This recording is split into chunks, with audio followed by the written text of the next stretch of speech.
Hello, today we will guide you through how to remove indicators on GoCharting. If you're looking to clean up your chart and remove an indicator you no longer need, this process is quick and straightforward. We'll walk through it clearly so you can follow along without any confusion. To begin, go to the Trading Hub in GoCharting.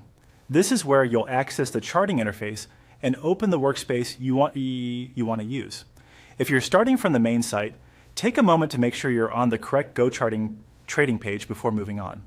Once you're there, click on Launch GoCharting Free. This will open the charting platform so you can work directly on your graph. Depending on your internet connection or device, it may take a few seconds for the platform to fully load, so just wait until the chart appears and everything is visible on screen. When the chart is open, look at the graph and find the indicator that you want to remove. Indicators are usually displayed either directly on the chart or in a separate panel, depending on the type you added earlier. Make sure you identify the correct one before taking action, especially if you're using more than one indicator at the same time. Next, right-click on the indicator you want to remove. This should open a context menu with options related to that specific chart element. If the menu doesn't appear right away, try clicking carefully on the indicator line, label, or panel area again.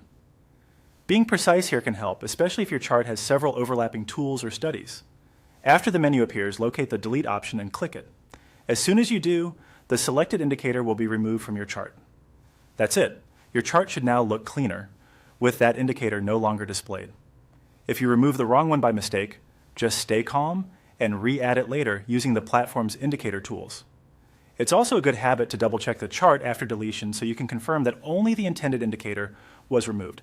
And that's all you need to do to remove indicators on GoCharting. Once you've done it a couple of times, the process becomes very fast and easy.